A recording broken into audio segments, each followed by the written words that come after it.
जय हिंद दोस्तों। आज की इस वीडियो में हम लोग कुछ क्वेश्चंस को समझेंगे, उसको विस्तार पूर्वक। कि पहला क्वेश्चन है कि एसडब्ल्यूजी क्या होता है, इसका उपयोग कहां पर करते हैं। तो देखिए, एसडब्ल्यूजी का फुल फॉर्म होता है स्टैंडर्ड वायर गेज। उसका फुल फॉर्म होता है, ये हमारा एसडब्ल्यूजी है, इसको हम एसडब्ल्यूजी बोलते हैं। अब इसका क्या काम होता है, देखिए इसका काम होता है, इसकी सहायता से हम किसी वायर के व्यास मोटाई को आसानी से ज्ञात कर सकते हैं। देखिए इसकी मदद से हम जो वायर होता है उसके हम मोटाई को भी नापते हैं, ठीक है, मोटाई को नापते हैं। और कोई चद्दर है उसका मोटाई भी हम नापते हैं। अब कैसे नापते हैं उसको देख लीजिए। देखिए यह जो हमारे चक्का टाइप में होता है, अब जैसे देखिए वायर जो होता है, जैसे देखिए अब जैसे मान लीजिए ये वायर है, गोल सा है, तो इसके अंदर हम इस तरह से डालेंगे, तो जब डालेंगे तो एकदम फिट चला जाए इसके अंदर। अगर इसके अंदर वो फिट रूप से एकदम चला गया, हिल नहीं रहा है, आराम से चला गया है 3 वाले में, तो मतलब ये हो गया कि इसका जो व्यास है वो 3 है।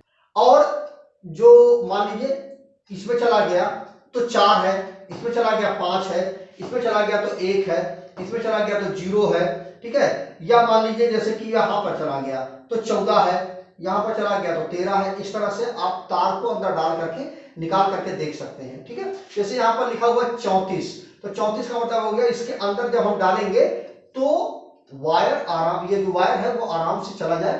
तो जिसमें जिस खांचे में चला जाएगा गोल वाले में, तो वो उसका मोटाई हो जाएगा। अच्छा, अब एक चीज आप देख रहे होंगे कि यहाँ पर देखिए ये कटा भी हुआ है, ये देखिए कटा भी हुआ है, ये देखिए कटा भी हुआ है। इसका मतलब ये हुआ कि जो चद्दर है, मान लीजिए उस चद्दर को आप इस तरह से डालेंगे तो जिसमें चद्दर में एकदम फिट चला जाएगा वही उस चद्दर की मोटाई हो जाएगी। अगर 3 वाले में चला गया, 1 वाले में चला गया, या मान लीजिए यहाँ पर 33 लिखा हुआ, 33 वाले में चला गया, तो 33 उसकी मोटाई हो जाएगी। तो इस तरह से आप इस एसडब्ल्यूजी की मदद से, स्टैंडर्ड वायर गेज की मदद से आप वायर की मोटाई और चद्दर की मोटाई को आप निकाल सकते हैं। इस खांचे में स्लॉट में आपको क्यों घुसना रहेगा, वायर होगा तो बीच में डालेंगे और चद्दर होगी तो स्लॉट में खांचे में डालेंगे। ये देखिए खांचा है, इस खांचे में इस तरह से आप डालेंगे तो चद्दर की आपको मोटाई मिल जाएगी। तो एसडब्ल्यूजी का फुल फॉर्म क्या होता है, स्टैंडर्ड वायर गेज होता है। अगला क्वेश्चन है कि आईसीडीपी स्विच क्या होता है। तो देखिए आईसीडीपी का फुल फॉर्म होता है iron clad double pole main switch होता है, इसका फुल फॉर्म। देखिए यह जो हमारा आईसीडीपी मेन स्विच होता है, यह 15 एम्पियर, 30 एम्पियर, 60 एम्पियर और 100 एम्पियर का करंट रेटिंग को, मतलब जहां पर करंट फ्लो हो रहा है वहां पर इसका हम उपयोग करते हैं।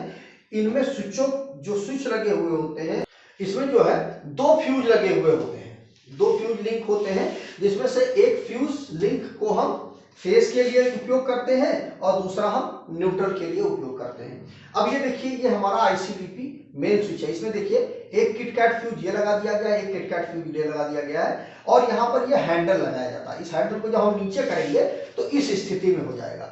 अब यहाँ पर देखिए ये जो खांचा है वो बाहर निकल आता है, और अब आप मतलब कुल करके ये मेन स्विच हमारा ऑफ हो गया है। अब जब हम इसको ऊपर कर देंगे तो ये जो खांचा है वो अंदर जाकर के फिट हो जाएगा, और क्या होगा कि सप्लाई हमारी पास होने लगेगी। यहां पर क्या होता है, एक में हम फेस दे देते हैं और एक में हम न्यूट्रल दे देते हैं। अब जैसे हम इसको ऊपर करेंगे, फेस और न्यूट्रल हमारा यहाँ, चूंकि जो इनपुट हमारा होता है वो यहाँ नीचे होता है, इस वाले में हमारा इनपुट होता है और यहां से हम आउटपुट निकाल लेते हैं, ठीक है। तो इसकी जो अधिकतम जो कैपेसिटी होती है वो 30, 60, 100 एम्पियर के बीच में होती है, जो हमारा आईसीडीपी मेन स्विच होता है। तो इस तरह से आप देख लीजिए, कभी आपसे पूछा जाए आईसीडीपी मेन स्विच तो आप इस तरह से बता सकते हैं कि आईसीडीपी मेन स्विच। इसमें देखिए एक चीज और मैं आपको बता दूं, यहाँ पर एक लॉक लगा हुआ होता है। जब मेन स्विच हमारा ऑन होगा, ऑन की कंडीशन पे होगा, तो यह लॉक जो है इसमें इस वाले खांचे में आकर फंस जाता है, और हमारा जो ये लॉक है वो, ये मतलब डब्बा जो है इसका फाटक खुलेगा नहीं, ठीक है। तो उसमें क्या करते हैं, यहाँ पर एक लीवर छोटा सा होता है, उसको हम हटा करके नीचे करके तब हम इस डिब्बे को खोलेंगे। नॉर्मली ये खुलेगा नहीं। जैसे आपने देखा होगा कि जो मेन स्विच वगैरह होते हैं उसका जो पल्ला होता है वो खुलता नहीं है, वो इसीलिए नहीं खुलता क्योंकि वो लॉक होता है, सेफ्टी के रूप में उसको ऐसा बनाया जाता है कि वो मतलब खुले ना, क्योंकि सप्लाई पास हो रही है उस कंडीशन पे यदि आप पल्ले खोल देंगे हो सकता है कोई दुर्घटना हो जाए।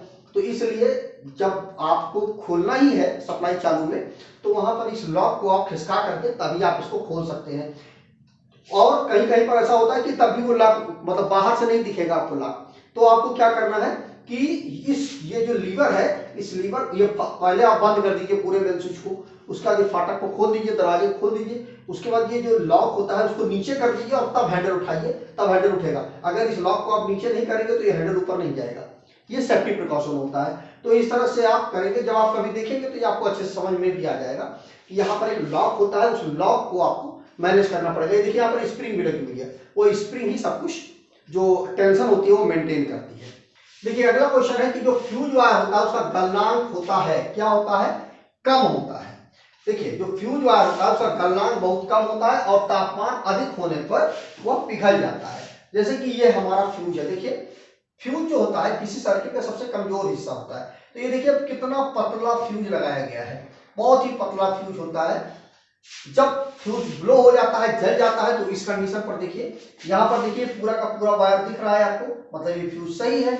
अब यहाँ पर देखिए फ्यूज हमारा ओपन हो गया, तो देखिए फ्यूज हमारा ओपन हो गया, तो देखिए तार जो है मेल्ट होकर के अलग अलग हो गए हैं, तो ये फ्यूज हमारा ओपन हो गया है। देखिए जो एचआरसी फ्यूज होता है उसको भी यहाँ पर दिखाने की मैंने कोशिश की है कि जब फ्यूज एचआरसी फ्यूज जो है टूटा होता है, तो देखिए बहुत पतली सी जो फ्यूज वाला वायर होता है बहुत पतला सा होता है। ये तो इंडिकेशन के लिए होता है कि जब फ्यूज ओपन हो जाता है तो ये इंडिकेशन जो है, ये देखिए ये रेड कलर का इंडिकेशन है, ये अंदर चला जाता है, तो पता चल जाएगा दूर से ही आपको कि फ्यूज जुड़ा हुआ है। लेकिन ये एचआरसी फ्यूज में ही होता है, बाकी किसी फ्यूज में नहीं होता है।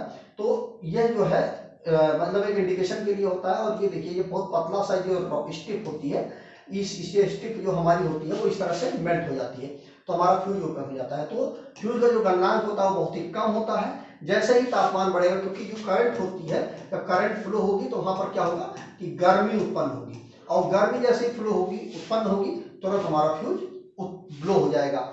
अगला क्वेश्चन है कि नमी वाले स्थान पर कौन सी वायरिंग का उपयोग किया जाता है। तो नमी वाली जो हमारा स्थान होता है वहां पर बैटन वायरिंग का उपयोग किया जाता है।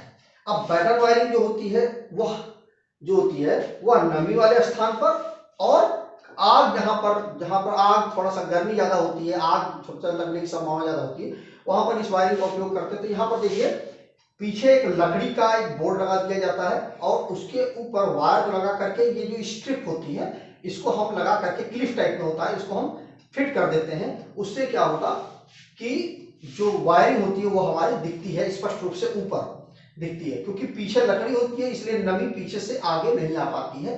तो ये नमी से सुरक्षित वायरिंग होती है। इस तरह से हमारी बैटन वायरिंग होती है। तो ये आप देख लीजिए, कभी इंटरव्यू में या एग्जाम में पूछा जाता है तो आप बता सकते हैं कि नमी वाले स्थान पर कौन सी वायरिंग का उपयोग किया जाता है, तो बैटन वायरिंग का उपयोग किया जाता है नमी वाले स्थान पर।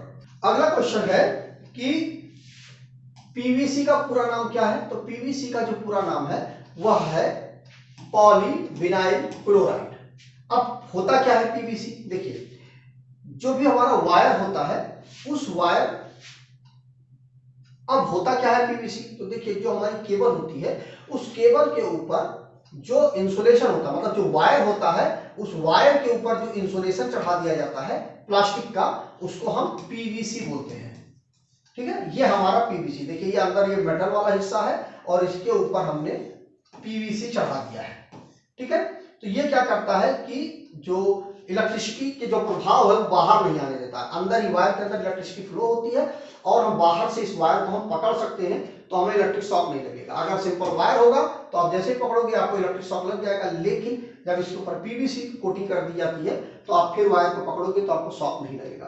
तो ये हमारा पीवीसी होता है। वायर में जो होता है, जब मान लीजिए केबल जो हो जाती है तो सिंपल, अगर एक वायर वाला केबल है, एक पतला सा एक कोर का केबल है, तो वहां पर क्या होगा, जो मेटल का वायर होगा उसके ऊपर एक कोटिंग कर दी जाएगी पीवीसी की। अगर 3 कोर 4 कोर की केबल है तो एक के वायर जो वायर होता है उसके ऊपर तो एक बार तो कोटिंग की जाएगी, उसके ऊपर से भी इस तरह से डबल कोटिंग कर दी जाती है, तो डबल इंसुलेशन हो जाता है पीवीसी का। तो पीवीसी का पूरा नाम होता है पॉलीविनाइल क्लोराइड। तो इस तरह से हमने इस वीडियो में 5 क्वेश्चन को डिटेल में डिस्कस किया। आपके मन में भी कुछ क्वेश्चंस हैं तो उनको जरूर बताइएगा, मैं उस पर भी एक क्वेश्चन आंसर में इसको सम्मिलित करूंगा उस क्वेश्चन को, और उसको डिटेल में समझाने की कोशिश करूंगा। तो और दोस्तों मेरा एक ब्लॉग है, वेबसाइट है जिसका नाम है www.targetelectrician.com। इस URL को आप सर्च करके इस पर आप ढेरों नॉलेज ले सकते हैं। इलेक्ट्रिकल से संबंधित बहुत सारे आर्टिकल मैंने डाल रखे हैं वहां पर जा करके देखिए और अच्छी से जानकारी लीजिए। तो आज वीडियो बस इतना ही। जय हिंद दोस्तों।